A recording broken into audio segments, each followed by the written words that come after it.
En el episodio anterior hablamos de algo incómodo. Muchos jóvenes tuvieron su primer contacto con la pornografía antes de los 13 años. A veces no por búsqueda, por accidente, por curiosidad, por algoritmo, por una pantalla. Y terminamos con una pregunta. ¿Quién educó nuestra mirada? Hoy la pregunta cambia, porque quizá el problema no termina cuando cerramos la ventana del navegador. Quizás empieza justo después de eso. Hoy preguntamos, ¿qué ocurre cuando aprendemos deseo desde pantallas y luego intentamos vivir relaciones reales? Quizá una de las frases más repetidas, aunque pocas veces dichas en voz alta, es esta. No sé por qué me siento así. O, tengo pareja y aún así la intimidad me genera ansiedad. O, siento vergüenza de partes de mí. Y quizá una de las preguntas más difíciles de nuestra generación no es qué consumimos, sino qué está pasando con nuestra capacidad para sentirnos cerca de otros. Bienvenidos al segundo episodio de Porno. 3 conversaciones sobre deseo, vergüenza y esperanza. En el episodio anterior hablamos de algoritmos, pantallas, exposición temprana y de cómo ciertas imágenes pueden convertirse en educación silenciosa sobre deseo. Hoy hablaremos de consecuencias, no solo sexuales, sino también humanas. Vergüenza, comparación, ansiedad, soledad y relaciones. Porque muchas personas no dicen tengo un problema con pornografía, dicen no logro conectar. O siento que escondo una parte de mí. Bienvenidos nuevamente a este episodio de una serie de 3 en que intentamos o queremos conversar con ustedes acerca del fenómeno de la pornografía. Y para eso sabemos que tenemos que ser precisos. ¿Qué sabemos realmente sobre pornografía y malestar? No queremos hacer una conexión o una relación mecánica, sino que queremos fomentar la conversación. No toda persona que consume pornografía desarrolla una adicción inmediata a ella. Tampoco no todas las personas que están expuestas a eso, estamos hablando de personas adultas, generan sufrimiento o vergüenza inmediato. No toda persona tiene la misma experiencia que otras. Porque estamos hablando, cuando hablamos de eso, de consumo de personas adultas que ya tienen algún criterio formado. Y dependiendo de la moral o de la idea de cada individuo, puede o no querer acercarse a esos contenidos. Así que queremos ser precisos en términos de hacer esta asociación entre dolor o sufrimiento, porque no siempre se da de manera inmediata o automática. Pero algunas investigaciones sí han encontrado asociaciones entre consumo problemático, vergüenza, aislamiento, malestar psicológico y conflicto interno. Porque la relación es compleja, como decía Enzo, no es automática. Y aparece algo importante que es el sufrimiento. No siempre proviene solo del comportamiento, sino que a veces también viene del secreto, de la comparación, de sentirse así como hay algo malo en mí. Y entonces la pregunta deja de ser cuánto consumes o qué consumes, sino que pasa a ser qué está haciendo esto con la forma en que te ves a ti mismo y a los demás. Y queremos centrar la conversación en eso porque nos parece más interesante y abre más la conversación ponernos en ese punto. Creemos sí que efectivamente hay evidencia para demostrar que este tipo de consumos genera algo en la forma en que nos vemos a nosotros mismos y en la forma que vemos a los demás. A veces nos llegan historias como la que queremos compartir con ustedes ahora. Una persona de 24 años que afirma que está en una relación. Dice, mi pareja es buena conmigo, pero cuando llega la intimidad, y aquí podemos hacer un paréntesis, cuando decimos intimidad no solamente nos referimos a intimidad sexual, sino que intimidad cuando uno está conectado con la otra persona de manera personal y única. ¿Ya? Así que dice, cuando llega la intimidad me pongo nervioso. Comparo, pienso demasiado, no logro estar presente, a veces siento presión y a veces culpa. Otras veces simplemente evito estar en esas situaciones. Quizás alguien que escucha esto piensa, a mí también me pasa eso. Es difícil para mí, siendo una persona joven, establecer vínculos con otros de manera significativa, profunda o como decimos acá, íntima. Pero abre una pregunta. ¿Qué ocurre cuando aprendemos deseos desde estímulos rápidos y luego intentamos vivir relaciones reales que requieren paciencia? No sé qué te parece esa pregunta, Mónica, y cómo puede efectivamente, desde el punto de vista que tú tienes hoy día, afectarnos el hecho de haber aprendido acerca de otros en estos estímulos rápidos y después tenés que vivir la vida tal vez en una velocidad distinta, que es más lenta y que requiere paciencia. Creo que el testimonio o este caso anónimo que tú nos comentas nos deja entrever mucho, aunque parece que dijera como pocas palabras, pero nos deja ver mucho porque todas las relaciones reales tienen complejidad, no son fáciles. No solamente desde la convivencia, como dos personas totalmente distintas conviven juntas, sino que cómo nos entendemos, cómo nos vemos, cómo enfrentamos ciertas cosas que también vienen desde la crianza. Crianzas que tal vez pueden ser más liberales en cuanto a la sexualidad, crianzas que pueden ser más cuidadas o más escondidas, por decirlo de alguna forma, en temas de sexualidad. Todo eso va a generar cómo nos vamos a relacionar después. Entonces, creo que todas esas complejidades desaparecen con estos estímulos rápidos, con estas cosas que podemos ver. No hay imperfección, no hay desencuentros, no hay cosas desatinadas tal vez dichas o hechas en algún momento que echa a perder todo el ambiente que se estaba generando, ¿no? Cuando uno ve cosas, no pasa eso, es perfecto. Entonces creo que cuando aprendemos esto y después logramos tener estas relaciones en la vida real, hay como un quiebre, como que las expectativas no se cumplen, hay espera, hay torpeza, hay silencios, como decíamos, nos sentimos vulnerables, nos vemos imperfectos, cosa que no sucede con estas cosas que podemos ver, con estos estímulos rápidos, ¿no? Entonces, creo que las pantallas rara vez nos entrenan para eso. Las pantallas te entrenan para hacerlo rápido, ahora, perfecto. Y la vida real es muy distinta. Podría ser tal vez como la analogía que podemos hacer respecto a una foto con filtro o a una foto real, sin filtro. Ah, claro. Eh, la realidad es sin filtro. Y cuando estamos en la interacción con alguien podemos ver esas imperfecciones que probablemente lo hacen ser él mismo o ella misma. Pero no siempre nos gustan esas imperfecciones. Porque probablemente, y esto es lo que estamos planteando acá, hemos educado nuestra forma de relacionarnos con los demás y conmigo mismo a través de estas experiencias visuales que son filtradas, ¿ya? Están edulcoradas, por decirlo de alguna forma, para tener un efecto muy grande respecto a la satisfacción que yo tengo al ver eso, ¿cierto? En un periodo muy corto, ¿cierto? Y eso me parece muy satisfactorio. En realidad, en la experiencia de la vida se da más o menos al revés. Se dan experiencias que son más extensas, con un sentimiento de gratificación profundo, pero no tan chispeante en el momento, ¿ya? Y eso a veces hace que la vida se sienta un poco más lenta y más frustrante. Y es lo que dijimos la vez pasada.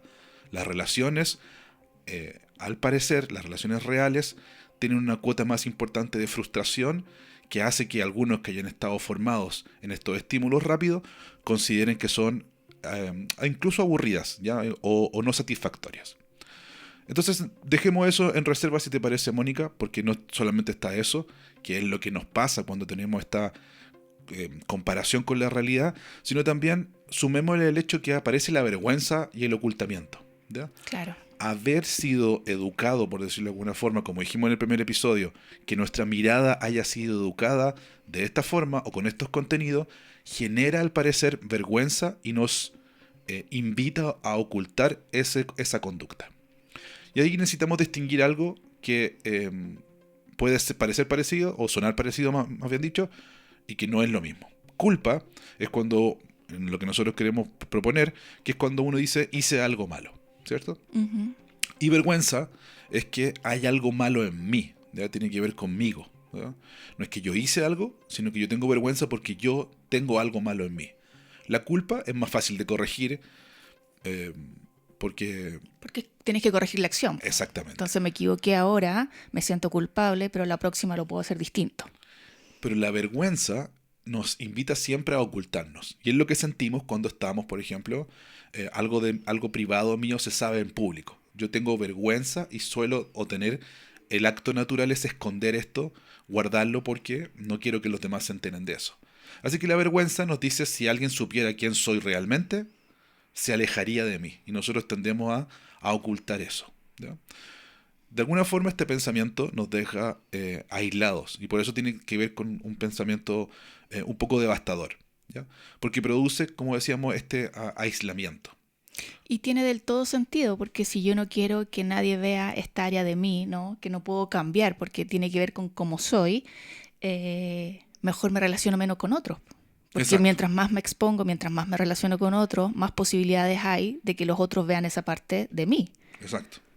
Y al parecer, no, no solo en personas que tienen una aproximación moral frente al consumo de pornografía, sino en general, las personas tienden a ocultar esta conducta, ¿ya? Y a sentir vergüenza de haberla cometido. ¿Ya?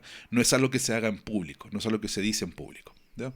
Y en ese sentido atenta contra una idea muy profunda, muy central en la experiencia cristiana, por decirlo de alguna forma, que en este caso, por ejemplo, San Juan Crisóstomo insistía en que ocultar prolonga la esclavitud interior. ¿Ya? En cambio, o al revés, sacar a la luz inicia la libertad. ¿Ya? Eh, y en ese sentido creemos nosotros que, y por eso queremos promover la conversación, que ojalá en cada espacio donde las personas estén puedan tener la posibilidad de conversar abiertamente acerca de si están o no teniendo dificultades con este tipo de conductas como el consumo de pornografía. ¿Ya? Eh, Mónica, no sé si cuál es tu punto respecto al hecho de esta confesión, porque a veces cuando uno habla de confesión hay una carga religiosa en eso, pero también confesión podría ser más cosas. Sí, confesión no lo tomemos solamente del punto de vista de lo que se conoce, ¿no? Cuando uno va a confesarse con un sacerdote, sino que tiene que ver con compartir esto con otra persona. Incluso puede ser un amigo, una amiga, puede ser un especialista, no necesariamente, aunque alguien tenga alguna fe, no necesariamente confesarlo tiene que ver con hablar con alguien que esté relacionado con su religión, ¿no?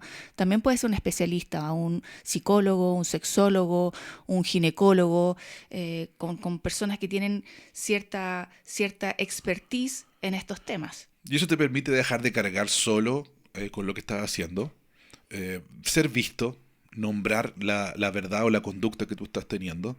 eh, y muchas veces eso en sí mismo, aunque no se avance más, tiene una sensación de alivio muy importante. ¿Ya? Sí, yo creo que hay lo que dice, lo que decías tú de Juan Crisóstomo, que sacar a la luz inicia libertad, yo creo que es sumamente importante porque efectivamente el hecho de abrir el tema, solamente abrir el tema, ya es un gran paso. Absolutamente. Así que quizás te pase a ti o a otras personas que tú conozcas que llevan años sin decir esto me está costando. Ya, esto que estoy haciendo me está costando. Y cuando decimos costando la relación con la pornografía, es cuando una conducta se vuelve compulsiva, ¿ya? Cuando yo he dicho en alguna oportunidad, no quiero seguir haciendo esto, o quiero reducir este consumo, ¿ya?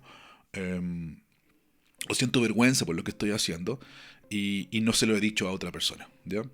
Em, Cuando ya hay, en función de cualquier cosa que uno esté haciendo, la respuesta o lo que me deja esa conducta es vergüenza, aislamiento o una sensación desagradable, probablemente ya tenemos que empezar a abrir eso con otras personas y a conversarlo. En especial y en particular cuando lo hacen o se exponen a menores a eso, que sabemos que no solamente es inmoral, sino que también es ilegal, pero que es más importante aún que uno pudiera conversar con otras personas.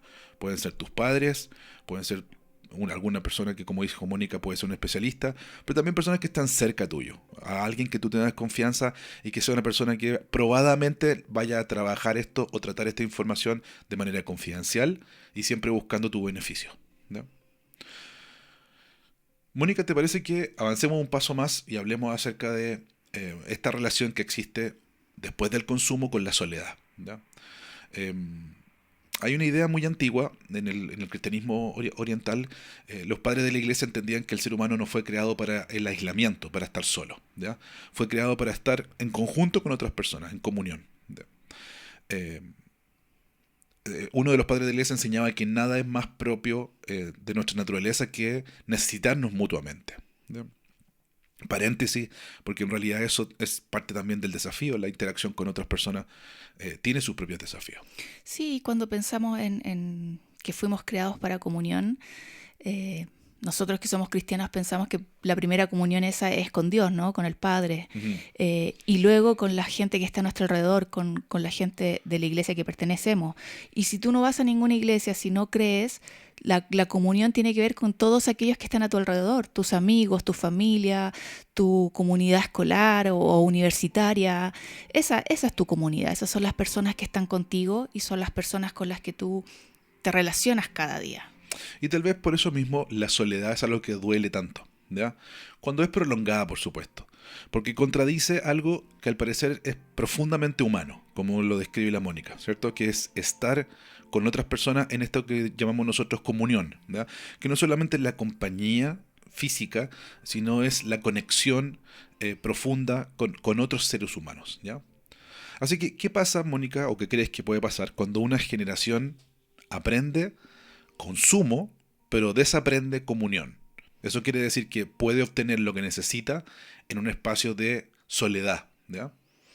Claro, podemos malentender los conceptos y creer que porque estamos hiperconectados, nuestros jóvenes, ustedes saben, siempre están conectados a través de sus redes sociales, siempre están hablando, cuando están juntos se están hablando igual por alguna de las redes sociales, entonces tienen una respuesta muy rápida, se ven, interactúan, ¿cierto?, a través de estas plataformas, pero les cuesta a veces ser conocido, ser comprendido, ser amado. Creo que esa es la diferencia entre conectividad y comunión. Estar conectado es responder, como decíamos, ver, interactuar, poner un emoji, una carita feliz. Pero la comunión es más compleja, requiere más trabajo, requiere más tiempo, porque es darte a conocer a uno otro, es conocer al otro, es comprenderse, es amarse, con todas sus dificultades, con todas sus diferencias, sin esconder nada, ¿te fijas? Entonces, creo que a veces la generación que aprende el consumo cree que eso es relacionarse, estar conectado. Y creo que dificulta mucho la forma en que podemos generar, obviamente, esta comunión. Ujú. Entonces, vemos, como lo decía Mónica, de alguna forma, eh, que una generación completa aprendió consumo, ¿ya? Y desaprendió comunión.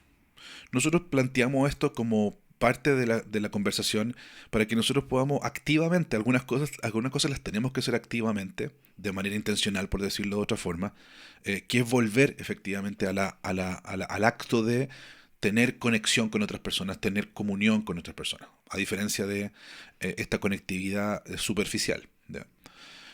Y como dijimos esto, para conectarlo con lo que veníamos diciendo atrás, mediante el hecho de la confesión, de hablar con otras personas acerca de lo que me está pasando, incluyendo el hecho de que yo pueda tener una conducta de consumo de pornografía que me esté afectando negativamente, ¿ya? Hay algunos autores que han hablado acerca de esto. Nosotros quisimos recolectar al menos dos o tres, ¿ya? Para darle un contexto también desde dónde estamos hablando, ¿ya? Eh, en la búsqueda que hicimos, en la investigación que hicimos para hacer estos episodios, apareció el nombre de Paolo Pasolini, ¿ya? Puede ser, lo más probable, es que no tengamos en común todas las ideas de Paolo Pasolini o desde dónde está hablando, pero nos pareció muy interesante el concepto que él planteó de mutación antropológica, ¿ya? Esta cultura de consumir estas cosas, de tener estos efectos de satisfacción y gratificación inmediata, de manera solitaria, decía él que habían producido en la Italia de hace 50 años atrás una mutación antropológica. La cultura de consumo cambiaba más que los hábitos, decía él, sino que cambiaba la forma en que deseábamos, ¿ya? La forma en que imaginábamos el mundo, ¿cierto? Las expectativas que teníamos respecto a la realidad y a la sociedad. Él hacía una crítica muy, muy dura respecto al consumismo, Mónica. Eh, Decía que efectivamente, si antes él hacía una comparación entre la Italia rural, que decía, era diversa, habían diferentes formas de ver el mundo, que coexistían pacíficamente, ¿cierto? Se le critica que había sido tal vez demasiado, Mónica, eh, como idealista con la Italia rural. Sin embargo, la crítica es válida. No sé qué piensas tú respecto a eso en particular, Yo, porque, perdón, porque decía que efectivamente se había producido como un aplanamiento en la Italia urbana, como que todo el mundo deseaba lo mismo, producto del consumo, y de que se había perdido esta riqueza de lo humano, ¿ya? Entonces, en ese sentido, era solamente uno consumidor y no humano. me pienso qué diría él, qué diría Pasolini viendo la situación que estamos viviendo actualmente. Ajá. ¿Qué diría acerca de hoy? Porque si bien puede ser alarmante, lo que él dice yo creo que es totalmente real. Porque, porque el consumismo, tú dices, ah, ya, no sé, las personas consumistas, lo que decimos hoy en día, alguien que va y compra y compra y compra y se siente satisfecho a medida que compra cosas. Cambió su hábito, ¿cierto? Y ya no toma esta bebida, toma esta otra, no compra esta marca de ropa, compra esta otra, no sé, cambia tus hábitos. Pero en realidad es mucho más profundo. Y yo creo que tiene toda la razón. Cambia los deseos porque ya no quieres esto, quieres otras cosas. Cambia tu imaginación porque ya el futuro de tu vida o de lo que tú quisieras hacer como joven en el futuro también cambia en base a esas cosas que quieres consumir. Las expectativas también son distintas. Entonces, efectivamente, no solamente cambia tu hábito, sino que yo estoy totalmente de acuerdo con la mirada de Pasolini. Cambia toda la mentalidad. Mm. Así que sí, él dice que, o Pasolini viene a ser al consumidor, ya como actor social. Aparecen dos autores más que nosotros queríamos dejarlo, no somos especialistas, pero creemos que es interesante a Nombrarlos. nombrarlo y afirmarlo en alguna de su análisis. McLuhan, por otro lado, entendió que el medio estaba rediseñando al ser humano. McLuhan hace esta brillantez de hablar acerca de que no solamente es el texto, Mónica, o lo que se dice, o el contenido, sino que era el medio, ¿ya? A través del cual uno consumía las cosas. Si en el tiempo de Pasolini el medio era la televisión, ¿ya? Que tenía este efecto que le había visto que era aplastante, McLuhan eh, previó que venían otros medios que iban a ser más inmersivos, por decirlo de alguna forma. Y es cosa de darse una vuelta por el metro y ver cómo efectivamente las personas no solamente consumen contenido, sino que viven en este medio, ¿ya?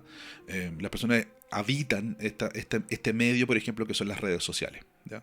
Lo que lo hace aún más efectivo a la hora de poder modelar la experiencia humana, ¿ya? Fíjense que esto es una mirada súper de ciudadano de a pie. eh, la forma en que las personas consumen, por ejemplo, contenido en las redes sociales es muy rápido, obviamente, y no tiene tanto que ver con el contenido, sino que tiene que ver con el acto de la aparición de nuevas imágenes, ¿ya? Sí, Entonces, nuevas cosas con que entretenerte. efectivamente, ¿con qué estimularte, diría yo? Más Ujú. todavía en el caso de McLuhan, ¿con qué estimularte? ¿Por qué? Porque fíjense que si antes era yo voy a ver algo, ¿cierto? Sí, La televisión, ¿ya? sí. Yo voy a ver este contenido. Entonces había una experiencia de estoy viendo esta historia que me están planteando, sea lo que sea un dibujo animado o sea una telenovela, ¿cierto? Hay una historia y entonces el contenido es más relevante que el medio, aunque el medio ya era importante. Pero en el caso de McLuhan, previó que el medio iba a ser más importante, porque fíjense que ya no hay una historia, ya no hay un relato, ya no hay un personaje, ya no hay un arco de cambio de ese personaje, ¿cierto? Ya no cumple con ninguna de esas categorías, sino que es un medio que va tirando estímulos, ¿cierto? Cada cierto tiempo, ¿ya? Entonces, el medio, decía McLuhan, iba a rediseñar al ser humano. Y hoy día vemos que efectivamente el medio está rediseñando al ser humano, ¿ya? Sí, sí, al punto que ahora todo es distinto. Las películas, si uno ve una película antigua y ve una película nueva, se da cuenta la velocidad que tienen, que es totalmente distinta. Las antiguas eran más lentas, se tomaban más pausas, en cambio las de ahora son muy rápidas, muchas imágenes, una tras otra. Entonces sí, ahí tú te das cuenta cómo se está rediseñando todo en base a este nuevo medio.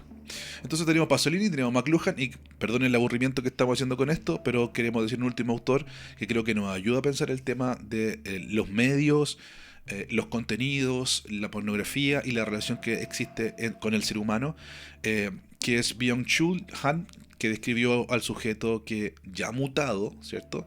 Se explota a sí mismo creyendo que es libre. ¿Ya? Entonces, este ser humano Byung-Chul es actual, ¿cierto? Contemporáneo. Describió que el sujeto que ya estaba expuesto a esto, ¿ya? Ya estaba mutado y ahora lo que hace es, dentro de este medio, explotarse a sí mismo con la creencia que es libre. Permítame, hay una extensión a lo que estamos hablando acerca de pornografía. Sería este individuo que, dentro de este medio, ya modificado, rediseñado, por ejemplo, su experiencia de su anhelo de intimidad satisfecho a través de la pornografía, ahora lo que hace es explotarse a sí mismo con ese contenido muchas veces, creyendo que es libre. Entonces, yo estoy haciendo uso de mi libertad en este consumo que hago de pornografía, pero lo que hago es efectivamente mutar para transformarme ya en uno con el medio, ¿ya?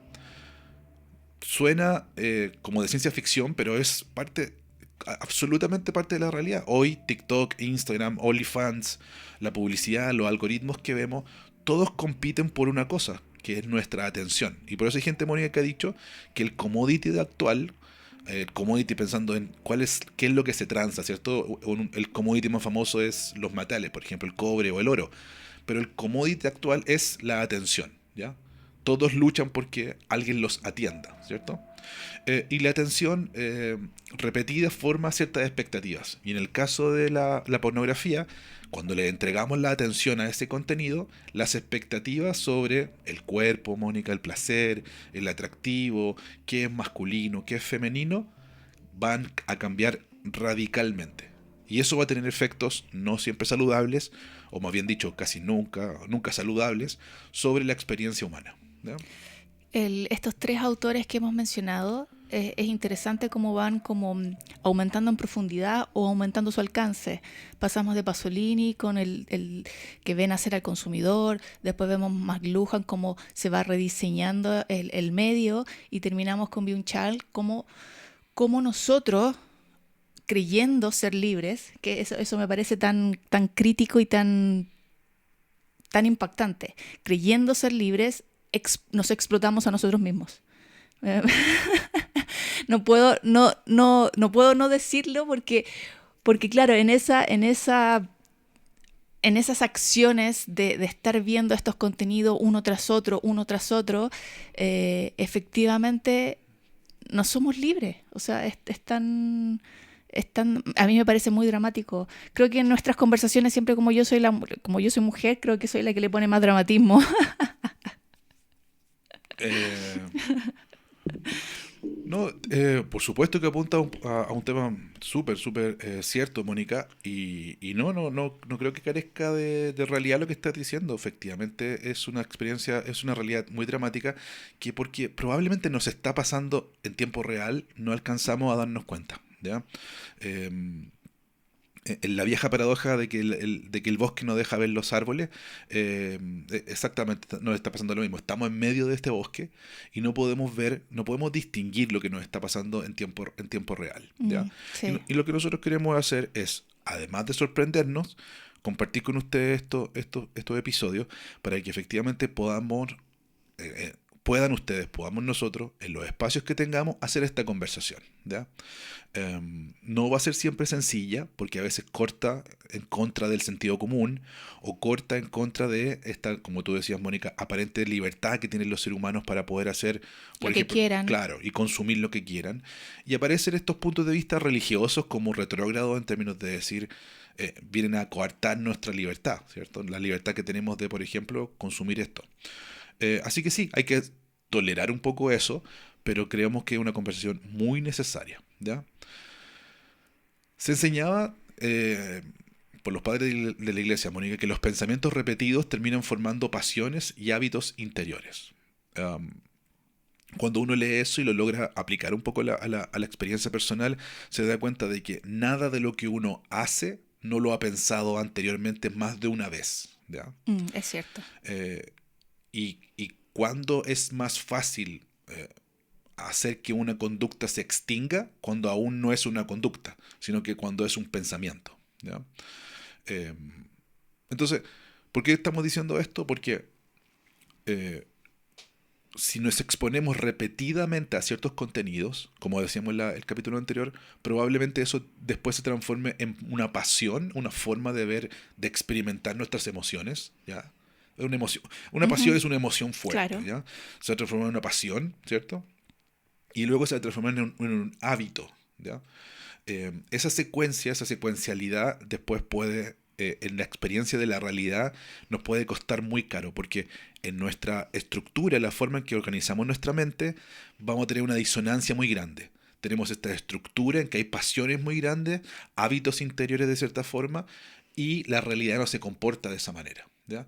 Así que la realidad nos va a parecer cada vez más eh, poco satisfactoria, ¿ya? Perdonen los que tenemos cierta edad, de 40 para arriba, siempre hacemos alusiones a los Simpsons, ¿cierto? Pero nuestro balde de alusiones está lleno, está lleno de Simpsons. Homero, cuando en el capítulo donde se enfrenta a un cine, Mónica va al cine 3D, ¿ya? Y le parece que es impresionante lo que ve ahí, y sale del cine lamentándose, dice: ¿por qué el mundo no podría ser así? ¿Ya? Porque el mundo no es como este cine 3D. El chiste, perdón que lo explique, es que efectivamente, por eso la hija lo mira, es que efectivamente el mundo es 3D, ¿ya? No es que el hecho de que sea 3D sea tan impresionante, sino que la secuencialidad en que aparecen las cosas en esa película le parecía un mundo muy, muy, muy estimulante, ¿ya? ¿Por qué hago esta alusión? Porque efectivamente el mundo nos puede parecer a veces poco estimulante. Las relaciones, los vínculos, las personas nos pueden parecer aburridas porque no tienen el ritmo, como tú decías delante, Mónica, la secuencialidad, la energía que tienen los contenidos que estamos viendo cotidianamente, ¿ya?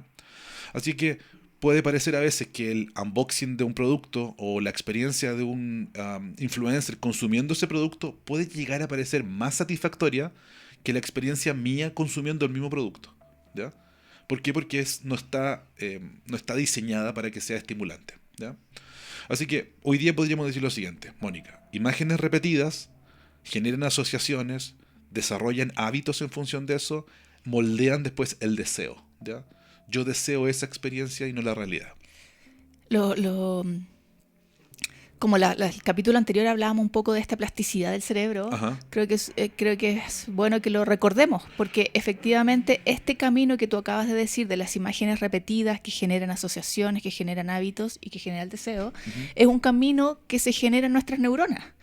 Y es un camino que se va a repetir o el cerebro va a buscar repetirlo cada vez que se sienta triste, presionado, con alguna sensación como de displacer. Ajá. Va a querer buscar esta ruta y va a volver al deseo al que está habituado.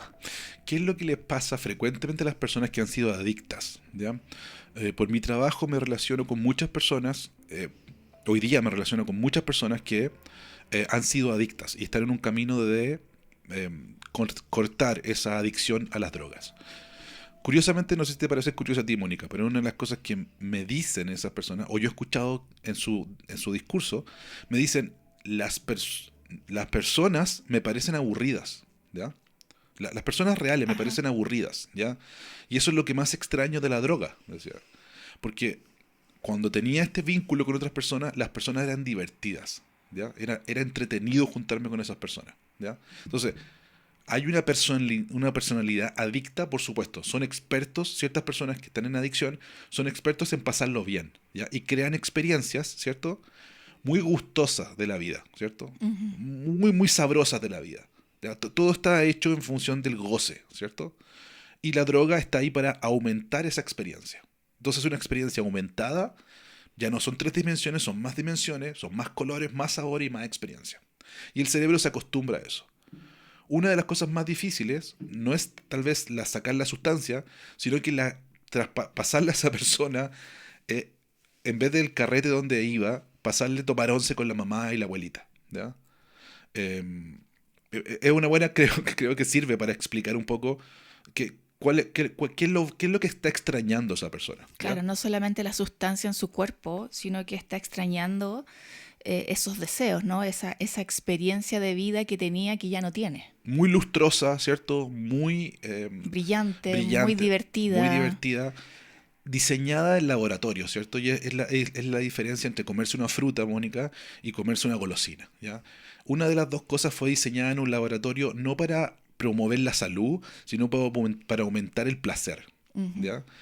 Para exacerbar todos nuestros sentidos, para experimentar una cosa que nos parece, por ejemplo, una gomita ácida, nos parezca divertida, exuberante, fragante, ¿cierto? Deliciosa. Claro.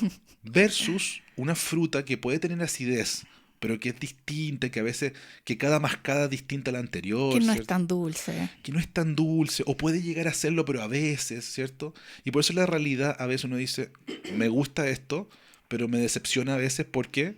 Porque la manzana de ayer no es la manzana de hoy, ¿ya? Claro. Entonces, personas reales, Mónica, versus expectativas digitales. Las personas reales, la Mónica lo dice, las personas reales, Mónica, decepcionan, ¿ya? La fruta real decepciona. La sandía real decepciona, ¿ya? Si te gustan los flippy, a mí me gustan los flippy, por eso dije eso. Y ayer, el otro día, descubrí, Mónica, que también existe jugo de flippy ahora, ¿ya? Oh. Hay helado de flippy y jugo de flippy, ¿ya? Si te gustan los flippy, que son una gomita en forma de Delfín. delfín, si te gustan mucho los flippy, nunca decepcionan, ¿ya? Siempre son iguales. En un año más van a ser iguales los flippy, ¿ya? Sí, la única decepción sería que los dejaran de vender. Entonces, las personas reales versus las expectativas digitales es eso, ¿ya? Es fruta versus flippy, ¿ya? Y entonces, no porque sean malas las personas, no porque sean malas las frutas, sino porque son reales. Ese es el punto. Las personas son humanas, ¿ya? Tienen buenos días y malos días. Entonces, la pornografía versus tener una novia, ¿cierto? La pornografía versus tener una esposa, la comparación va a ser siempre terriblemente decepcionante si lo que yo quiero buscar no es intimidad humana, sino que lo que yo quiero buscar es la exacerbación del placer y la gratificación inmediata, ¿ya? Sí, sí, las personas reales dudan, se equivocan, se cansan, no están en forma, suben y bajan de peso. Efectivamente. En cambio, el algoritmo te ofrece novedad, control, edición, cuerpos perfectos. Claro. Y obviamente una respuesta inmediata. Claro. Esta artilugio del algoritmo es ofrecernos siempre novedad, ¿ya? Hay un nuevo repertorio disponible, ¿cierto? Control de la experiencia. Yo puedo adelantar, atrasar, buscar, ¿cierto? Señalar, pedir un menú, ¿cierto? Y ver qué cosa quiero consumir, ¿ya? Edición, puedo editarlo yo mismo o también el algoritmo lo puede editar por mí, ¿ya? O las mismas personas cuando hacen el video lo editan. Y O la imagen. absolutamente, absolutamente, ¿cierto? Y entonces hay una respuesta inmediata diseñada en un laboratorio, hecho para qué cosa, solo una cosa. Recordemos esto que lo dijimos en la vez anterior.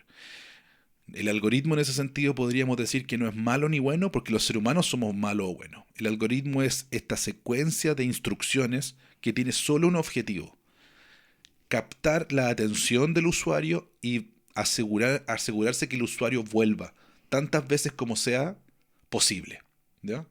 Entonces, ese es el objetivo del algoritmo. Mónica, ¿podríamos decir que el algoritmo es malo? No, y lo decíamos la semana pasada, o sea, si te gusta el arte, podrías ver muchas cosas de arte y el algoritmo te va a seguir mostrando nuevas alternativas de cosas de arte. Pero el tema es que nosotros los seres humanos tenemos pasiones desenfrenadas muchas veces, ¿no? Y estamos... Y nos hemos corrompido. Entonces, obviamente, lo que nosotros busquemos es lo que va a ir como educando a este algoritmo para que nos siga presentando nueva información acerca de esa temática. Y ahí podemos buscar cosas buenas y cosas malas. O cosas menos favorecedoras. Claro. Y decimos bueno o malo no en función de una respuesta moral frente a eso, sino bueno o malo en función de cómo puede moldear eso mi vida y cómo puede beneficiarme o no, ¿ya? Exacto. Las personas reales, Mónica, requieren presencia. La experiencia real requiere presencia. Por ejemplo, el arte real requiere disciplina, ¿ya? Requiere presencia, requiere tiempo, ¿ya? Requiere paciencia. Las pantallas suelen ofrecer control a la persona que está tomando el consumo, ¿ya? Muchas personas no solamente ven estos contenidos, sino que ven, por ejemplo, contenidos de cómo arreglar la casa. Pero su casa no está arreglada, ¿ya? Creen que uno se disfruta la experiencia de pensar que va a hacer algo, ¿cierto? Sí, es loco porque el mismo hecho de ver el video de la casa arreglada te da la sensación de que tu casa está arreglada, aunque no lo esté. Así es. Entonces te da como una sensación de check, así como, listo, Sí, lo hice, exacto. está bien. Exacto. Y por eso las personas ven ese tipo de contenidos como alguien hace algo, ¿ya? Porque fíjate, en ese ejemplo es perfecto, porque yo tengo la sensación de estar haciendo algo, no lo estoy haciendo, ¿cierto? Ujú. Tengo me libro de todo el problema de que efectivamente el pegamento que estoy usando no funcione o de que esté seca la cola fría cuando la abra, ¿cierto? Porque en ese caso funcionó, ¿ya? Claro. Y tercero, no tengo que adquirir las habilidades que se requieren para hacer eso, ¿ya? Pero al mismo tiempo puedo disfrutar de la imagen de que alguien lo esté haciendo, ¿ya? Y del logro que significa tener un producto terminado, ¿ya? Todos son las cosas buenas de hacer algo. Nada de lo malo entonces. Pero me quita lo más importante, lo más relevante, que es la satisfacción de haberlo hecho yo, ¿ya? O el arco del aprendizaje, por ejemplo, ¿ya? O en el caso de las relaciones humanas, eh, el beneficio de haber generado intimidad con otro, ¿ya? Sí, Eh, sí, porque incluso hemos hablado de las cosas como difíciles que significa o que conlleva el relacionarse con otro, pero esas mismas cosas difíciles te hacen crecer, madurar, ser más empático, o sea, aprender un montón de cosas que obviamente sentado tú viendo el teléfono nuevamente te va a dar la sensación de que lo obtuviste, pero en realidad no lo obtuviste. exacto. Y entonces, en ese sentido, hablemos del amor, siempre tenemos que hablar del amor. El amor es un movimiento hacia el otro sin apropiarse del otro, eso lo decía San Máximo el Confesor, ¿ya? Me muevo hacia el otro no con la intención de apropiármelo, sino de compartir el espacio con ese otro, ¿ya? Eh, Nosotros queremos literalmente alentar a las personas que tengan vínculos con otros. A veces hay que cruzar ese charco de duda, de terror, que nos significa a veces acercarnos a otras personas. Todos hemos estado ahí, los que somos tímidos, me cuento entre ellos, el terror es aún más profundo y el charco es aún más grande para yo acercarme a otro. Pero en ese otro yo voy a encontrar a veces frustración, porque el otro puede querer o no compartir el espacio conmigo. Sin embargo, a veces también puedo encontrar la más profunda de las satisfacciones de la vida, que es compartir mi experiencia, mi forma de ver las cosas, la música que me gusta, mis intereses, y aprender de otro, de su forma, de su música, de sus intereses, ¿ya? El consumo, la pregunta del consumo es ¿qué obtengo? ¿Ya? ¿Qué voy a obtener del otro? Claro, ¿qué es lo que tú me das? Exacto. La comunión va a ser otra pregunta. Y la pregunta de la comunión es ¿quién eres? Me interesa saber quién eres, ¿ya? Ujú. Así que quizá una pregunta incómoda en este contexto que estamos hablando sería, ¿miramos personas o consumimos imágenes? Y esa es la pregunta que tenemos, eh, creo que se ha planteado muchas veces respecto al el uso de la pornografía. Permítanos irnos cerrando este episodio. Gracias por acompañarnos en este segundo episodio de Porno. Una reflexión respecto al uso de la pornografía, especialmente en la generación Z, pero también en todas las edades, ¿ya? Mónica, quizá parte del sufrimiento moderno no viene de sentir demasiado deseo, sino que de sentirnos profundamente solos con ese deseo. Y tal vez muchas personas no necesitan primero más disciplina, sino que tal vez necesitan más compañía, ¿ya? Un lugar donde esconderse, un lugar donde ser honestos consigo mismo, ¿ya? Sí, sí, nadie sana completamente aislado. No, no se puede. Como siempre citamos a alguien, Silvano del Monte Ato escribió: mi hermano es mi vida. Y es una frase súper cortita: mi hermano es mi vida. Pero es súper radical, porque efectivamente fuimos hechos para sostenernos los unos a los otros, para vivir esta vida comunitaria, para no sostener esta vergüenza solos, no para aislarnos, sino que para estar juntos. Para estar juntos, para compartir la vida, para conocernos, para ver quién eres, quién soy, porque también muchas veces en el momento en que yo voy conociendo a otro, también me voy conociendo a mí mismo, mis alcances, mis limitaciones, eh, y ahí es donde podemos ayudarnos en las dificultades. Así que si escuchas esto y piensas, hay partes de mí que escondo, queremos decirte que no eres el único. Si piensas me siento solo o me siento quebrado por las cosas que he hecho en la vida, quizás solo estás cansado, ¿ya?